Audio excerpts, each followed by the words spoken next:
Hey everybody, this is Alex Merced from alexmercedcoder.com.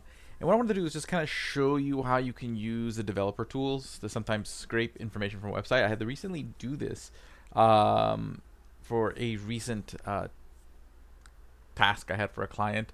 And this turned out to be pretty useful, so I just figured I would show you kind of like the approach that I took. So basically, let's pretend that this information is the website that I need to grab information from. Okay, so what I want to do is really kind of grab all the headings from these particular tables. So I want to get all these Dragon Ball Z character names. So what I'm going to do is I'm going to open up the DevTools. First thing I want to do is kind of figure out if there's some sort of something that kind of categorizes these particular fields. So what I'm going to do is I'm going to hover over the field that I want to grab, kind of see where it is in this theme of things. Okay, and these are H3s, and they have a class of headline. Okay, so there I can already see that I really just want to grab the span with a class of my headline. Okay, and just to double check, let me just make sure I check another one. And yep, that's also a span of class my headline. Okay, cool. So that's going to be the first thing I'll do. I'm going to grab, so I'm going to open up the console and say, let's say, spans equals const spans equals document dot query selector. I want to select all of them, and I want to select any span with the class. Let's take a look at that again. MW dash headline. MW dash headline. MW dash headline. Okay.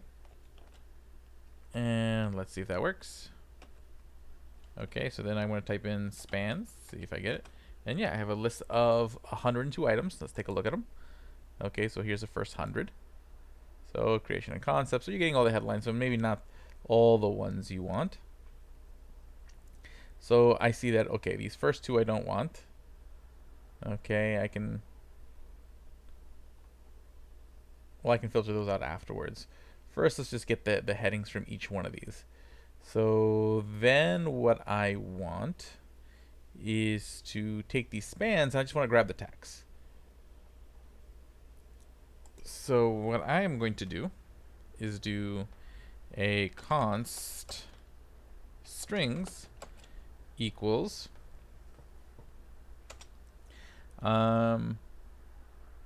strings equals, and what did we call this before? Spans. Yep, spans. Spans dot map.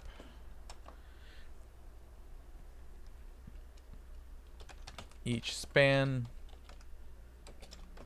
and all I really want is the span dot inner text.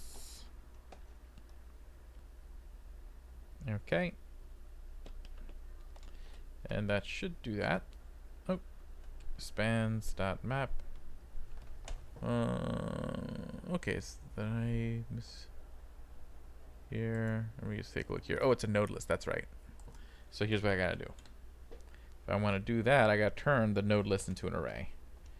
So really what I want to do is this, spread the node list into an array, so that way it's a mappable array. And now that should work. Identify strings has already been, oh that's right, okay. I already have to do it again. So call it 2. Okay, cool. Strings 2. And now we look at it, hey, we got an array of all my strings. Okay, and now what I'd like to do is make that like an array of characters. And I could just take this array now. That's probably what I should do. So what I want to do is copy this. So what I'm going to do is I'm going to say copy. Actually, first what I got to do is this. I have to right click on strings. No.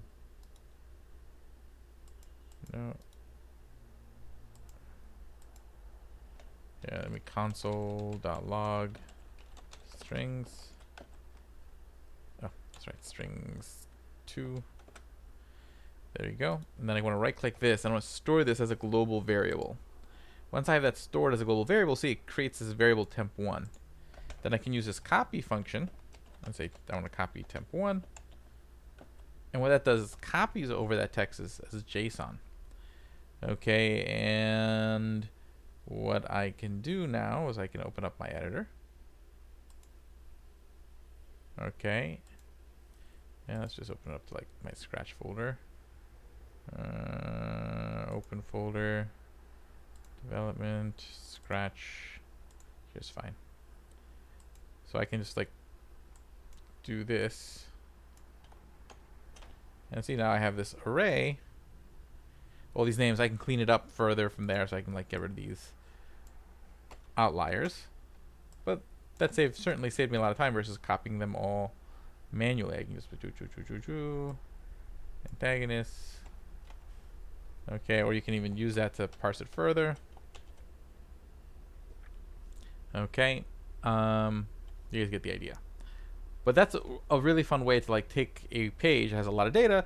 You could use like web scrapers to kind of do this too. That's essentially what a web scraper does. It's just going to pull up that page and run this logic and generate these, and then you generate the data like this. But if you only need to grab the data for like one particular use, you don't need to be like doing it constantly. This works pretty well. You can just kind of go there, and it's a lot easier than necessarily, again, copying a lot of data manually. You just kind of have to know how to pull things from the DOM, how to work with your arrays and your objects, and you can go in here to the console until you generate the data you want, and you can just copy it, and you got it. Okay. Now the example that I had to do was a lot more involved because like those different arrays, and then I want to turn them all into like objects with properties.